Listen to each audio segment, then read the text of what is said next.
Bonjour tout le monde, on est ravis de vous accueillir sur ce webinaire e-réputation. Donc je suis Patrice, responsable marketing chez Partout, et je suis accompagné de Sébastien qui est responsable produit. Bonjour. Alors, dans les 20 prochaines minutes, on va aborder cette thématique en 4 points. Le premier point, on va vous présenter la mise à jour de notre baromètre sur les avis Google en 2019. En 2, pourquoi et comment répondre aux avis. En 3, quelle est l'importance finalement d'analyser ces avis. Et enfin, en 4, quelles sont les méthodes et les manières d'obtenir plus d'avis. Alors, pour être sûr de remettre tout le monde sur le même niveau de connaissance, on va parler ici uniquement des avis Google. Il y a aussi les avis Facebook et TripAdvisor qui sont très importants, mais voilà, ici, on va uniquement se concentrer sur les avis Google. Alors, pourquoi sont-ils aussi importants? Tout simplement parce qu'ils deviennent le facteur principal qui va déterminer la position de votre fiche, de votre établissement sur Google. Donc concrètement, comment ça s'explique? Google va regarder en fait le nombre d'avis que vous avez, votre note moyenne, la fréquence de dépôt des avis, est-ce que vous répondez à ces avis, et puis enfin, est-ce que vos réponses sont personnalisées? Et c'est tous ces éléments qui vont faire remonter vos fiches dans les requêtes des internautes. Alors, je ne sais pas si vous le saviez, mais il y a un véritable boom des avis ces dernières années, et en plus, c'est même pas prêt de s'arrêter. On a fait une analyse justement sur plus de 24 000 établissements en 2019 et on a vu qu'il y avait eu 2 fois plus d'avis en 2019 qu'en 2018 et la croissance est clairement exponentielle et va continuer sur les prochaines années. Et donc, ce boom qui est impressionnant a un double impact pour vous, un impact de SEO pour les raisons que j'ai données tout à l'heure et un impact également d'image de marque. Donc, vous le savez tous, maintenant, vous pouvez connaître la note de votre concurrent, lire les avis des clients. Et finalement, tous ces internautes deviennent vos nouveaux influenceurs et contrôlent petit à petit votre image de marque. Alors, il y a 4 raisons qui expliquent ce boom des avis. La première raison, c'est l'émergence du référencement local, donc ce qu'on voit sur la slide. C'est-à-dire que 80% des recherches sont des recherches locales. On va plutôt taper magasin, lit à Paris plutôt que la compagnie du lit.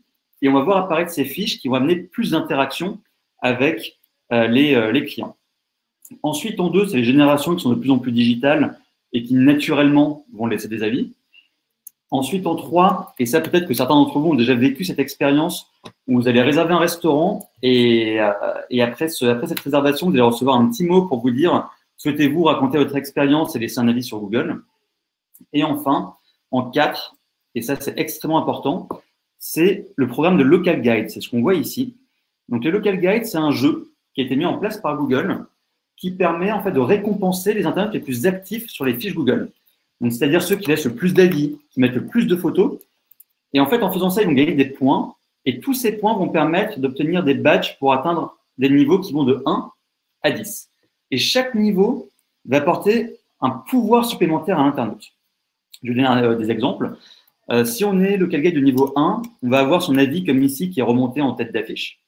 Si vous êtes niveau 4, vous allez pouvoir répondre aux Q&A, donc les questions posées directement par les clients. Et après, si vous avez de la chance, si vous êtes vraiment super actif, vous atteignez le niveau 10. Et là, vous pouvez être invité par Google à Mountain View pour visiter leurs locaux, comme ce qui avait été fait en 2010. Donc, fort de ce constat, on a donc lancé un baromètre pour sortir des chiffres clés sur ce qui se passe donc dans les avis Google et tout ce qui touche à l'e-réputation. Et la première information qui est super importante, et là, c'est quelque part une légende urbaine qui s'effondre, c'est que la note moyenne des avis Google sur l'échantillon de 24 000 établissements est de 3,8 sur 5, alors qu'elle était de 3,3 en 2016. Donc, toutes les personnes qui pensent que c'est uniquement les internautes insatisfaits, mécontents qui laissent des avis, ça, c'est en train de s'effondrer. Donc, heureusement, tout le monde prend la parole et tout le monde partage son expérience, bonne ou moins bonne. Et dans cette étude qu'on a faite donc, sur ces 24 000 établissements, on a voulu mettre en avant un très bon élève qui est donc VNB, qui est un magasin de vin et bière, qui a une note moyenne de 4,5 sur 5 sur plus de 50 000 avis. Alors, répondre aux avis, connaître sa note, c'est très bien, mais répondre, c'est encore mieux. Et là, il y a des très gros efforts qui ont été consentis donc, par les enseignes pour répondre de plus en plus aux internautes. On le voit, entre 2018 et 2019, on est passé de 19% d'avis traités à 34%. Donc, clairement, c'est un sujet qui commence à prendre à cœur justement tous les établissements. Et surtout, le délai de réponse est de plus en plus court. En 2016, il ne fallait pas être trop pressé, il fallait attendre 6 mois pour espérer une réponse. En 2018, plutôt 1 mois. Et aujourd'hui, c'est plutôt 1 semaine, donc un délai raisonnable pour attendre justement la réponse d'une entreprise. Et ici, le meilleur élève de ce panel, c'est SoCook, qui est un magasin donc, de meubles de cuisine, qui arrive à répondre à 98% de ses avis sous 2 jours, ce qui est vraiment impressionnant. Et enfin, pour clôturer donc, la partie du baromètre, vous en rendez peut-être pas compte, mais vous êtes assis sur une mine d'informations. Vous avez des dizaines, centaines, voire milliers d'avis pour chacun de vos établissements qui vous permettent de savoir exactement ce que vos clients disent sur vous. Et donc, on s'est amusé à lister des sujets comme la livraison, le SAV, l'accueil, les caisses, etc. Et là, on a pris l'exemple du prix. Cet exemple ici, en gros, à chaque fois que le mot prix est mentionné dans un avis chez Undies, la note moyenne de cet avis est de 4,2 sur 5. Ça leur permet d'avoir un excellent indicateur pour savoir comment se situe leur politique tarifaire au niveau donc, national et aussi magasin par magasin et suivre des évolutions. Alors, c'est donc les derniers échantillons donc, de chiffres que je peux vous donner sur le baromètre. Début 2020, on vous enverra donc l'intégralité de notre analyse. Et maintenant, sans plus attendre, je vous laisse donc la parole à Sébastien pour les autres parties. Merci Patrice. Alors, maintenant que vous êtes familier avec l'évolution des avis en ligne, on va passer plus sur la partie best practice et bonne façon de gérer ses réputations. Il y a 3 choses qu'il est essentiel de faire pour prendre en main ses réputations. La première, ça va être de répondre à vos avis, bien sûr. Et c'est quelque chose qu'il faut commencer à faire tout de suite si vous ne le faites pas encore. La deuxième chose à faire, ça va être d'analyser vos avis. Et puis enfin, il faudra demander à vos clients de vous laisser des avis. Alors, la première question que vous pouvez vous poser, c'est pourquoi est-ce que c'est important de répondre aux avis? Alors, il y a 3 raisons, mais la principale, c'est que c'est un canal primordial en termes de relation client, puisque si vous répondez à un avis, l'internaute qui l'aura posé, l'internaute qui aura déposé l'avis sera notifié et vous lui montrez que son retour, positif ou négatif, a bien été pris en compte. La deuxième raison pour laquelle il faut répondre, c'est en termes d'image de marque, puisqu'une réponse, elle n'est pas simplement vue par la personne à qui vous répondez, mais elle est vue par les centaines, voire les milliers d'internautes qui vont par la suite aller voir vos fiches, voir les informations qu'elles contiennent, les avis et les réponses qui y sont associées. Ça peut donc être perçu comme un moyen gratuit de faire de la publicité sur Google. L'exemple que vous voyez dans cette slide, c'est un magasin SoCook qui répond dans la réponse aux avis que les produits sont made in France. Donc voilà, c'est un petit coup de pub gratuit. Et ce qui m'amène au 3e point, c'est important de répondre aux avis pour des raisons de référencement, puisque déjà, ça va envoyer un signal positif à Google, puisque ça montre qu'il y a quelqu'un qui est actif derrière la fiche. Et d'autre part, les termes qui sont contenus dans vos avis, ils vont vous permettre d'apparaître sur des requêtes qui contiennent ces termes. Donc encore une fois, sur l'exemple ici, on peut voir que si quelqu'un cherche un cuisiniste made in France à Cléhy-Souilly, l'établissement SoCook a plus de chances d'apparaître que s'il n'avait pas mis cette mention dans la réponse à ses avis. Maintenant, la question que vous vous posez tous, c'est comment répondre aux avis. Alors, déjà, il y a des best practices générales, c'est que nous, on va recommander à nos clients de répondre à l'ensemble des avis négatifs et au maximum d'avis positifs. Plus on y répond, mieux c'est. Et le délai qu'on recommande, c'est un délai grand maximum d'1 semaine, mais encore une fois, plus on est réactif, mieux c'est. L'idéal étant d'y répondre dans un délai de 24 heures, en particulier quand il s'agit d'avis négatifs. Mais voilà, quel que soit le délai, il y a des guidelines en fonction du type d'avis. Donc, est-ce que c'est un avis négatif ou un avis positif? Dans le cas d'un avis négatif, l'objectif, ça va être de créer un contact direct avec le client, de comprendre les raisons de son mécontentement et bien sûr, de s'excuser si besoin. C'est également l'occasion d'indiquer aux clients mécontents la marche à suivre pour vous contacter le SAV, pour créer une discussion de vive voix.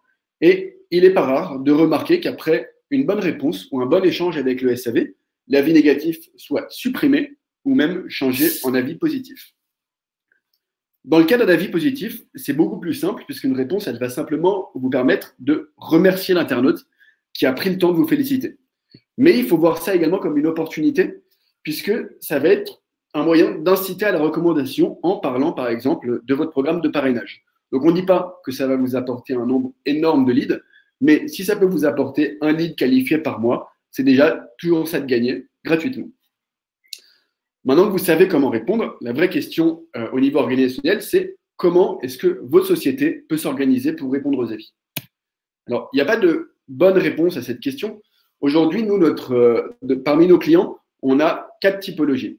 On a les clients qui vont répondre en centrale via la maison mère, c'est-à-dire qu'il y a une personne dans le département communication, par exemple, qui va répondre pour l'ensemble des avis déposés sur les points de vente. Le deuxième groupe, qui est le groupe le plus important, mais qui croît très vite, c'est les établissements qui vont répondre en local directement via les directeurs d'établissement.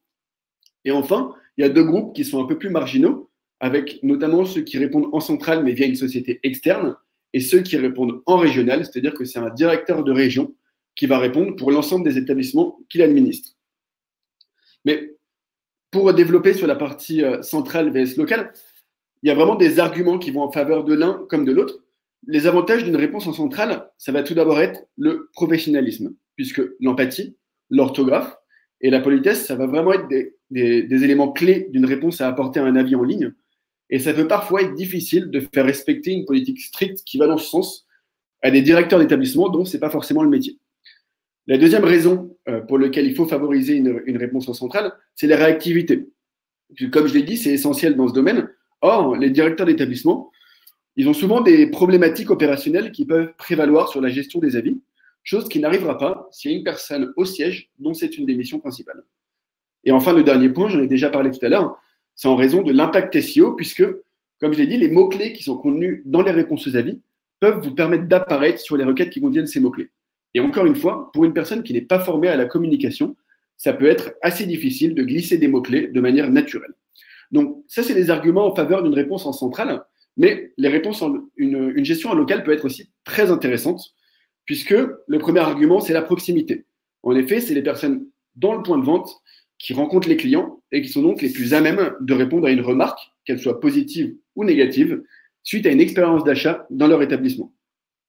La deuxième raison pour laquelle ça peut être intéressant de répondre en local, c'est que c'est un moyen de responsabiliser le personnel. Donc, si vous mettez un directeur d'établissement face à ses retours clients positifs ou négatifs, il va voir ce dans quoi il est bon, ce dans quoi il est moins bon, et potentiellement adapter son activité dans l'établissement.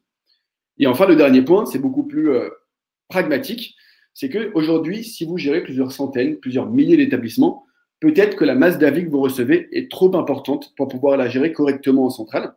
Et le fait de déléguer en local, ça va permettre de diviser la charge de travail par établissement et donc vous de vous alléger en centrale. Mais outre ces éléments de choix, il y a vraiment des éléments factuels qui doivent vous orienter vers un choix d'une réponse en centrale ou en local. Tout d'abord, sur quel secteur vous vous situez? Est-ce que vous êtes sur un secteur qui génère beaucoup d'avis ou très peu d'avis? Si vous générez peu d'avis, mieux vaut gérer la gestion en centrale. La deuxième question, c'est quelle est la maturité digitale de votre réseau? Est-ce que les directeurs d'établissement sont alertes au digital? Est-ce qu'ils ont conscience de la problématique que représentent les avis en ligne? Si oui, dans ce cas, ça peut être intéressant de déléguer en local. Sinon, mieux vaut, dans un premier temps, faire de la formation, essayer de faire comprendre aux directeurs d'établissement l'intérêt des avis et de la réputation pour, à terme, déléguer en local. Et enfin, le troisième point, c'est quelle est la relation qui lie le siège et les points de vente? Est-ce que c'est des succursales, des franchisés, des partenaires?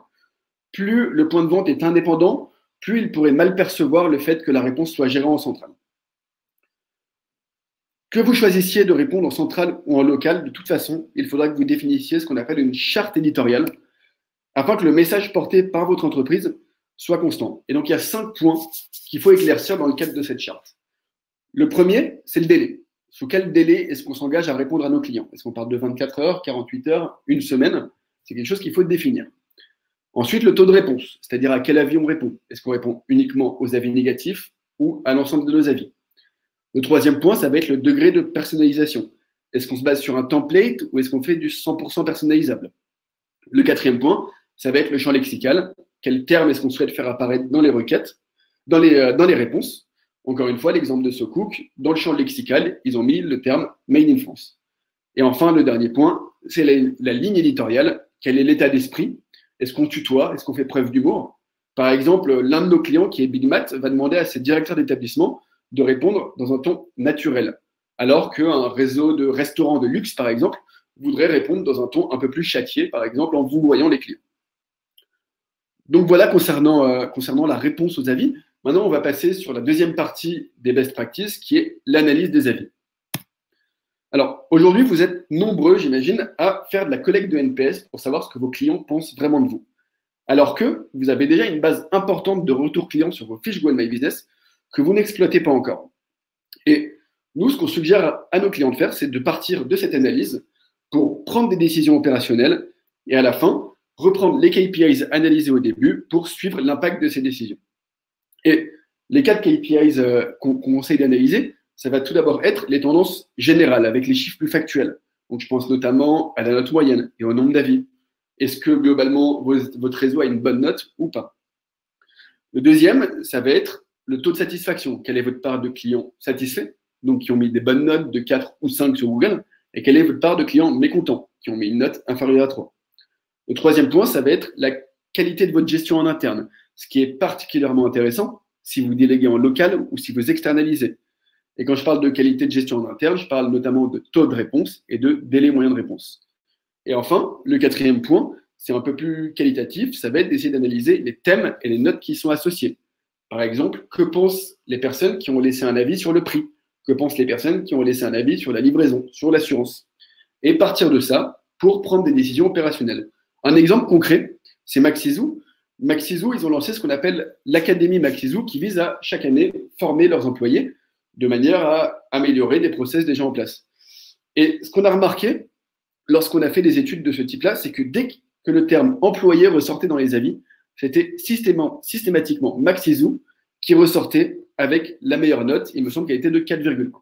C'est ça, exactement. On a lancé l'analyse donc en 2018, elle était de 4,1. Et là, sur la mise à jour toute récente, faite en 2019, elle est montée à 4,3. Donc, justement, année après année, les clients sont de plus en plus satisfaits des employés. Exactement. Donc, voilà pour la partie analyse. Et la dernière partie des best practices, ça va être le fait de demander à vos clients de vous déposer des avis. L'objectif de demander à vos clients de déposer des avis, il est double. Ça va tout d'abord être d'augmenter la masse d'avis totale que vous avez sur vos fiches, mais bien sûr et surtout d'augmenter votre note moyenne. Puisqu'on sait, alors pourquoi est-ce qu'aujourd'hui il faut augmenter votre note moyenne? Alors vous le savez, les avis sont peu à peu devenus un des principaux critères de choix d'un établissement sur Internet. Demain, si vous partez dans une ville étrangère dans laquelle vous ne connaissez personne et que personne ne vous a rien recommandé, vous allez rechercher sur Internet. Votre premier critère de choix, ce sera bien sûr, est-ce que l'établissement apparaît dans les premiers résultats ou pas? S'il n'apparaît pas, de toute façon, vous ne pouvez pas le choisir. Et le deuxième, ça va être quelle est sa note par rapport aux concurrents. Et ces statistiques l'illustrent bien, puisqu'on voit qu'aujourd'hui, 91% des internautes regardent les avis en ligne avant de se rendre dans un point de vente.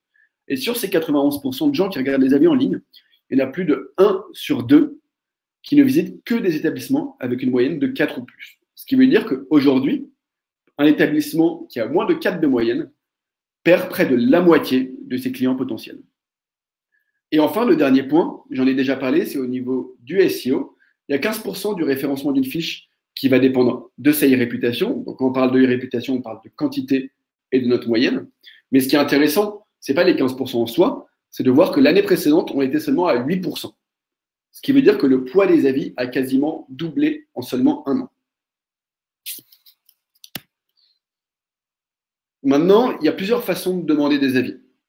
Alors, tout d'abord, la méthode la plus classique et la plus facile à mettre en place, c'est de demander à l'oral lors du passage en caisse. L'avantage, c'est que vous pouvez mettre ça en place dès demain. La limite, c'est qu'a priori, vous ne générerez pas des milliers d'avis comme ça, mais si déjà vous arrivez à générer 1, 2, 10 avis par mois grâce à ça, c'est toujours ça de prix. La deuxième solution, qui est aujourd'hui assez commune dans les réseaux, c'est d'envoyer des invitations par vague de mails. Alors, on a mis une grosse croix rouge dessus parce qu'on ne vous conseille absolument pas de faire ça. Puisqu'en 2018, Google a durci ses guidelines concernant le dépôt d'avis et interdit strictement 3 choses.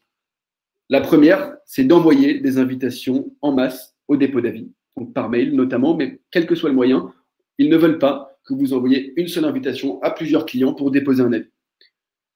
La deuxième chose qu'ils interdisent, c'est de filtrer automatiquement les clients mécontents pour ne rediriger que les clients qui ont mis des bonnes notes sur Google. Donc là, l'exemple typique, ce serait par exemple d'envoyer un NPS à un client et de rediriger les personnes qui ont mis un NPS supérieur à 7, par exemple, vers Google et les autres vers un formulaire interne.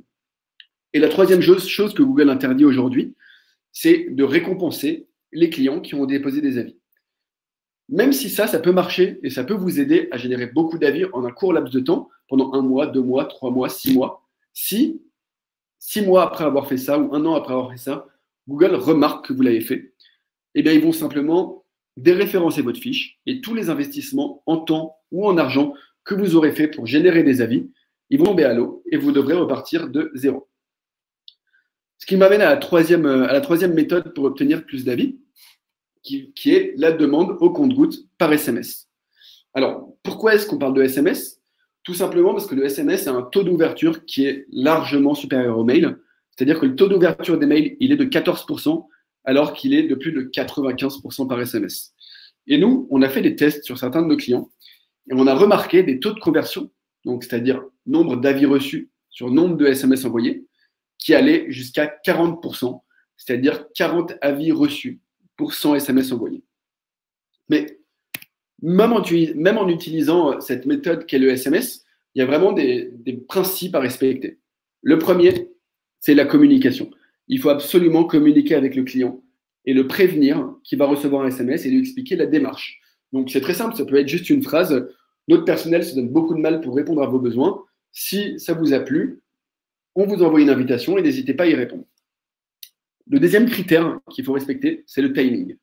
Il faut absolument que l'invitation soit envoyée dans le délai le plus court possible après la visite de l'établissement. Plus le SMS est envoyé tard, moins il a de chances de se transformer en avis. L'idéal étant que la personne reçoive le SMS quand il est encore dans l'établissement. Et donc, ces chiffres-là, c'est des chiffres observés. Quand il n'y a ni communication ni timing, on a des taux de conversion par SMS autour de 5%. Quand il y a une communication, donc le strict minimum qui a été fait, c'est-à-dire qu'on a juste prévenu la personne qu'elle allait recevoir un SMS, on a des taux de conversion autour de 10%. Et quand il y a une communication et un timing minimum qui sont faits, on a des taux de conversion autour de 15%. Et quand on a une très bonne communication et un très bon timing, c'est-à-dire qu'on prévient bien pourquoi et quand on va envoyer le SMS, et surtout on l'envoie au moment où la personne est encore dans le point de vente, on a des taux de conversion qui vont jusqu'à 40%. Donc voilà pour la partie best practice. Je vais laisser Patrice conclure cette présentation. C'est ça, parfait. Merci beaucoup, Sébastien. Donc, on arrive à la fin de la présentation. J'espère que ça vous a plu. Avant de passer aux questions et réponses, je fais juste une petite parenthèse pour nous présenter pour ceux ou celles qui ne nous connaissent pas. Donc, chez Partout, en fait, on aide les commerçants, les établissements à attirer et fidéliser plus de clients grâce au digital. Et pour ça, on a une solution qui s'appuie sur 3 axes. Le premier axe, qui est le Presence Management, permet de diffuser automatiquement toutes les informations des établissements, donc les horaires, les photos, les descriptifs sur un maximum de plateformes comme Google, Facebook, Waze ou des annuaires en ligne pour améliorer votre visibilité. En 2, le Review Management, c'est pour centraliser tous vos avis Google et Facebook pour y répondre plus facilement et les analyser. Et en 3, le Review Booster, qui est une solution automatique via SMS pour récolter plus d'avis auprès de clients satisfaits. Donc écoutez, maintenant, sans plus attendre, on a encore 17 minutes devant nous. On va répondre à toute la belle liste de questions qu'on a reçues.